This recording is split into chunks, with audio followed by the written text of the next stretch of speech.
Hi, I'm Lydia and welcome to Chiaroscuro.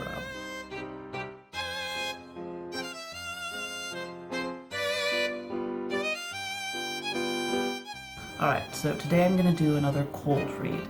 That means I'm going to find a random painting that I've never seen before and try and figure out how much I can figure out about it just from looking at it in 10 minutes.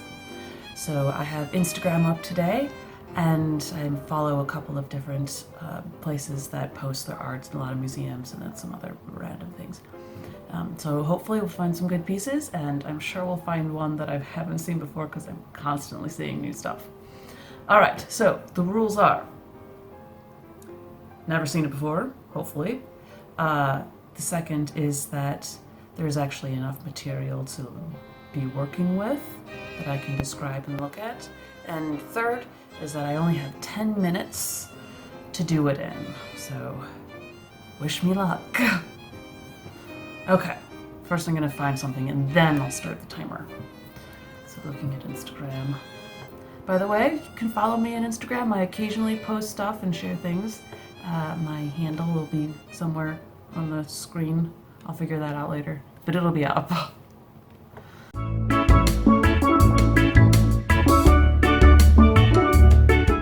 Perfect. I found it. All right. So, this is the art piece that I'm going to be looking at. What I see is a painting that looks like an oil painting, but I'm not going to get ahead of myself. One thing at a time. With 5 human-like characters. Some of them are putti, they have angels with wings, so I'm not sure if they're humans, but they have human shapes, and then three animals, a lion, a horse, and an eagle. Oh, and 2 doves, I missed that. Okay, so starting on the left, there is a female figure who is very chastely clothed in what looks like the clothing that is supposed to at least recall the ancient Greek or Roman garbs, and she has this beautiful armband on. And she has one of those thick head things in her hair that kind of looks like a crown, but you do also see it in a lot of the art of this time period when it is looking back to or recalling ancient Greece, Rome era. And then the Psyche knot in her hair. I just learned about that actually.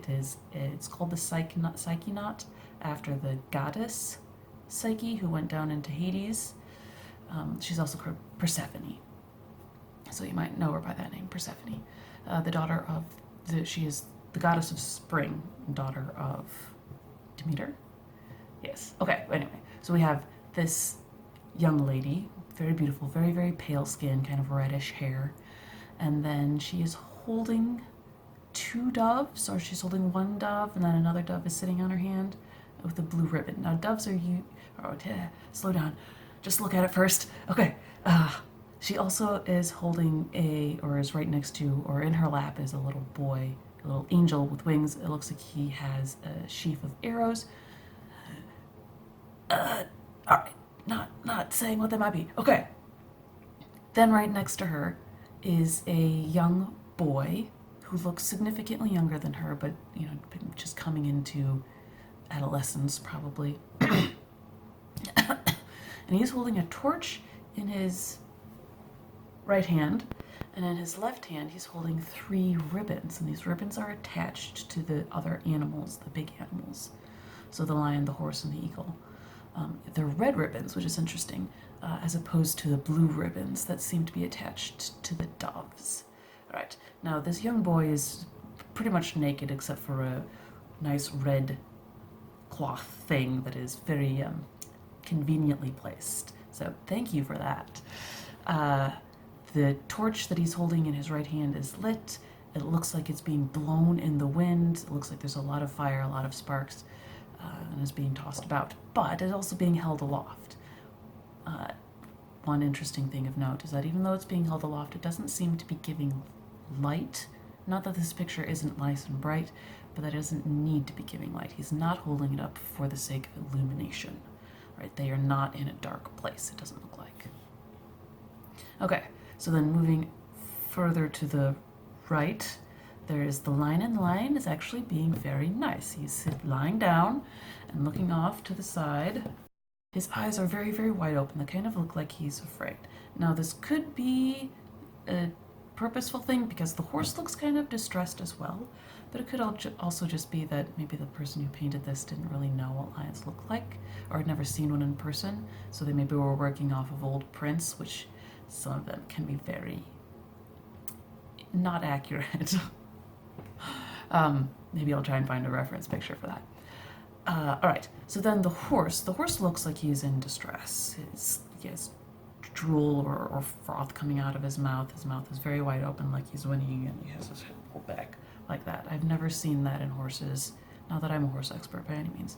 I've never seen that in depictions of horses, at least, where that is a sign of relaxation. It always means that there's tension in the horse. Okay, and then the horse has the ribbon to the lion just kind of disappears in his mane, but the ribbon to the horse actually goes around his neck. So it's not a bridle, but it's definitely connecting the young boy to the horse. And I mean, even though you have these ribbons, there's no feeling of them being restrained either, because the boy is literally just holding them in his hands like this. So, very flimsy ribbons, very powerful animals that would not normally, in real life, hold them back in any way, but it seems to have some sort of power over them. Okay, so then you have the horse, and then to the right of the horse is another little putti, those little angels. And he looks like he also is holding a ribbon. Whether that's connected to the horse or not is difficult to tell, but he looks like he's kind of wrestling with something, or at least tugging on it. And he has something, maybe that's another cloth that's kind of wrapped around his arm. All right, and then right above the horse and the second little angel is the eagle. And the eagle also looks like he's kind of in distress, which is understandable in this case because he is being ridden by another little putti. Now, I would not want that to happen to me, to one of those naked little babies with wings on my shoulders. No thanks. And he's an eagle, so I wouldn't want that. Dying. Okay, so we have that, and he actually, that little angel is in the classic cowboy rodeo pose.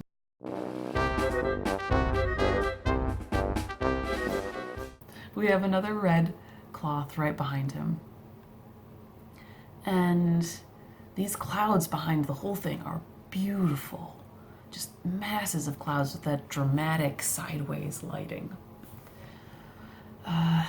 This yellow swatch behind the lady's head is different.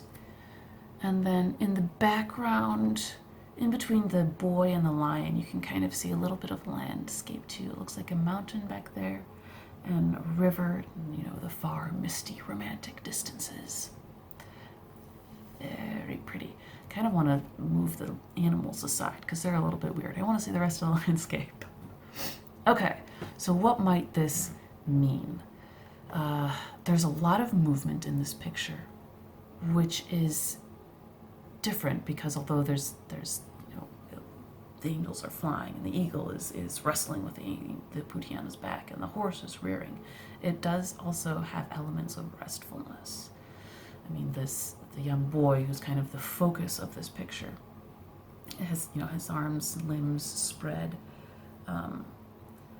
and it actually looks like he's dancing. It doesn't look like he's trying to restrain anything at all. But you have motion there. You have motion in the wind in their hair. You have motion of the eagle and the horse, like I said before, and these doves who it looks like they're trying to fly off. But it's all still being held down really firmly. I mean, the young boy has both his feet on the ground. You can actually see the foot of this woman who looks like she's taking... Can you see both feet? You can see both feet. Awesome. She is taking a step up onto a cloud, a rock. I think it's a cloud. Yeah, I think it's a cloud. So they're taking up a step up onto this cloud. So motion, a lot of drama with the light and dark that's going on here, where you have the upper left hand corner of this painting is really super light, and then the lower right-hand corner is really super dark. So you have interesting dynamics, and actually I wonder if that is a lot of what makes it seem like there's a lot of motion. So you have these really strong contrasts in light and dark, even in patches as well, because you have the dark cloud right to the left, upper left of the woman's head, and then you have her like ivory pale skin and her white gown, but then this really dark cloth that goes around her, and then the young boy is again really pale skin, and then this great dark wing.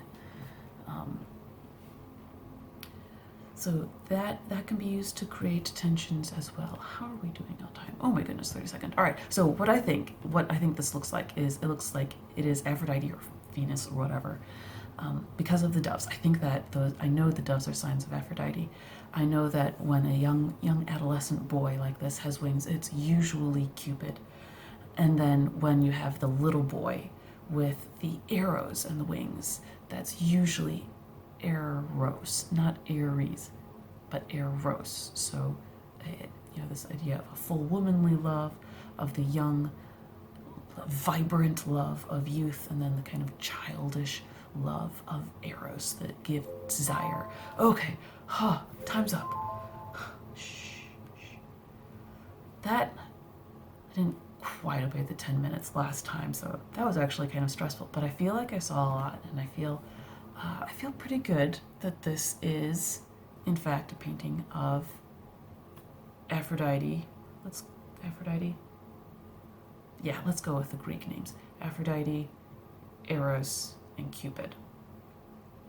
I'm not sure what the different animals mean. I'm not sure what's with the other two winged putti. And I would not be able to say with any confidence when or where this was painted, though it definitely does look later, like one of the Academy paintings, but I could be wrong. Definitely mythological, though, from the very fact that, or at least I'm taking it as fact, that they're on a cloud and that they have these animals restrained by ribbons. That's, yeah. Interestingly, having winged little babies flying around does not necessarily mean it's a myth. All right. Anyway, I should stop talking. My 10 minutes are up. So, in probably about 2 weeks, I will have done some research, and I will figure out what this painting is actually about, who it was painted by, when it was painted, if it fit into any big genres, if there's anything significant about it, anything that came from it or it was inspired by. And I will make another video and let you know. Until then, I will see you later.